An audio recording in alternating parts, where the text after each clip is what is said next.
Assalamu alaikum. In this technical text, translation of technical text, we'll start with the goals of the lecture.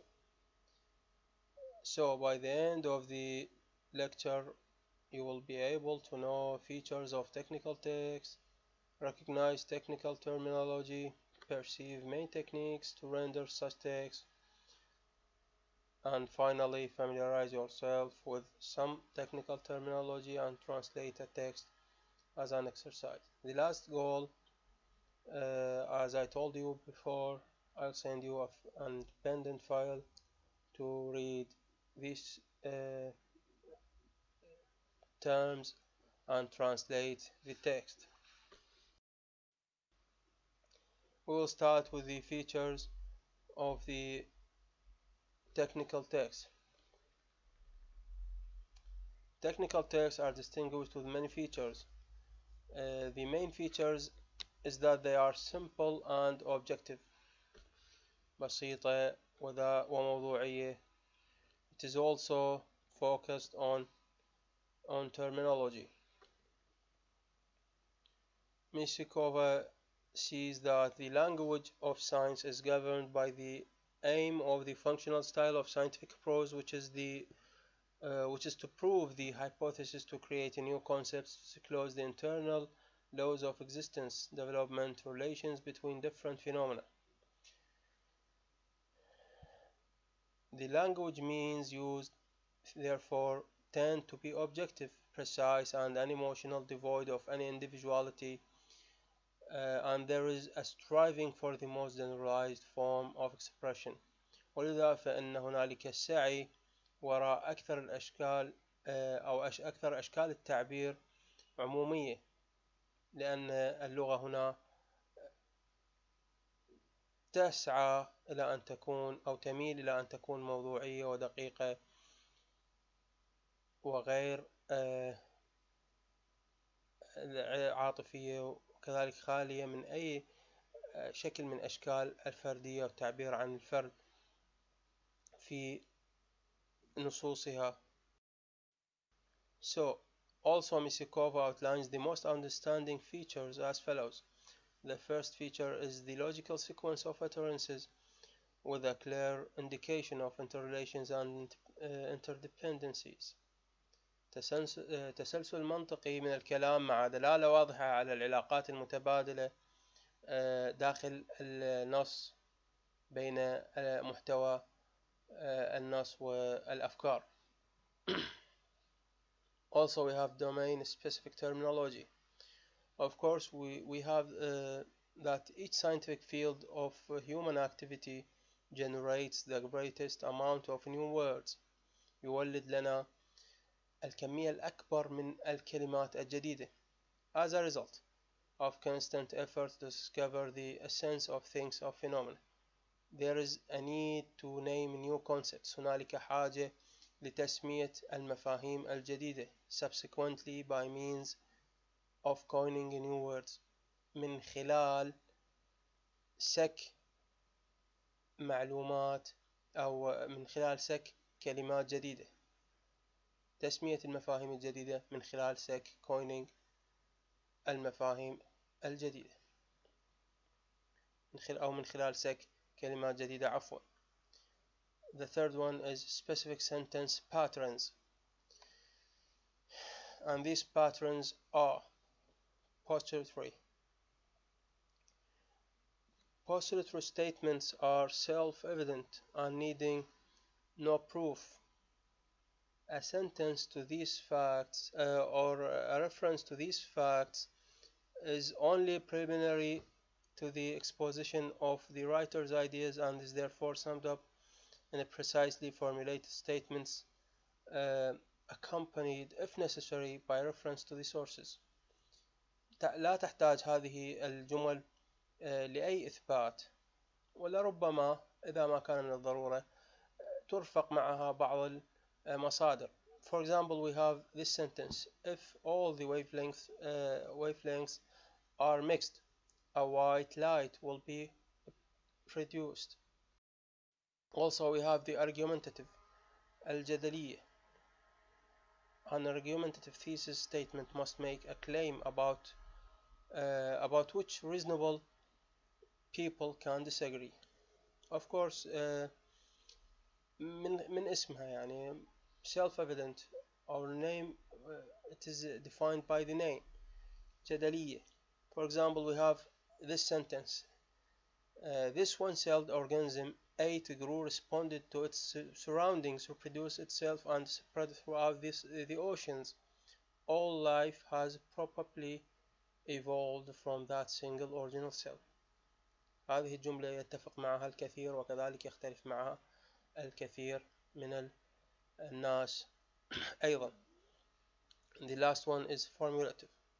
الجمل الصياغية like this one: chemical energy is potential energy, طاقة كامنة, that is stored in gasoline, food or oil. Mechanical energy is energy related to the movements of objects.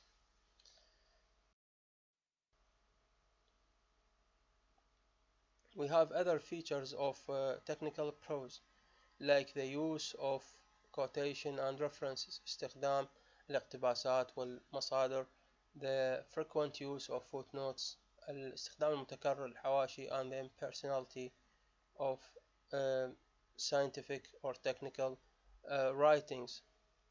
لا شخصية يعني وعدم شخصية الكتابات العلمية وكذلك التقنية. And this last one can be done by using passive constructions, the use of general pronoun we, and also the third person style, by the use of the third person style. So to conclude, dealing with general features of technical style, a brief and concise summary of the main features of this style can be given, like strictly logical syntax and sentence ordering, explicitness, الدقة, objectiveness, الموضوعية, impersonality, عدم شخصية هذه النصوص, and lack of emotional load. Now we move to technical terminology. The selection of lexical units complies with the requirements of transmitting thoughts and ideas in a precise manner. اختيار الوحدات المعجمية يتطابق، لا بد له من أن يتطابق مع نقل الأفكار بطريقة دقيقة. So the terminology is carefully chosen in order to be unequivocal.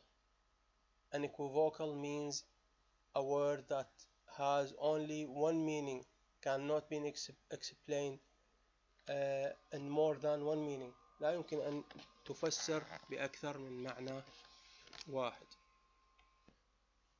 Subjective and expressive expressions generally do not occur in this type. لا تستخدم التعبيرات أو المصطلحات الشخصية وغير الموضوعية في مثل هذه النصوص. The index of repetition is quite high as allow lexical variety pertinent to the specific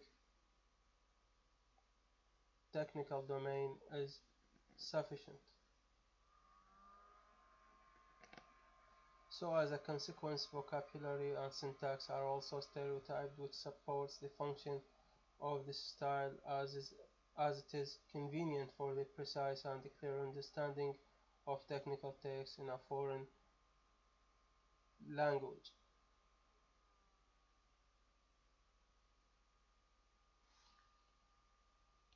لذا فإننا سنجد أن بعض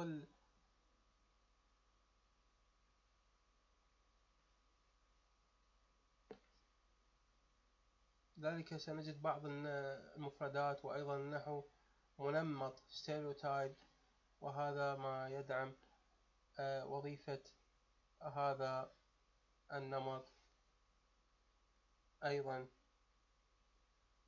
لأنه مناسب للفهم الدقيق والواضح في النصوص الأجنبية. Now we move to the translation of technical text. Translators must be aware that the fact of the primary objective in technical style is its functionality or the pragmatic aspects هو الجانب العملي أو الوظيفي. So they must care about the functional or the function of the text, not the form of the text. But this does not mean that the translator is supposed to translate them literally. Even though the stereotype, as I said, even though the stereotype is functional here and the syntactic structures may have, mainly in mathematics and logic, is the nature of terms. As I said before, it does not mean that the translator is supposed to translate them literally.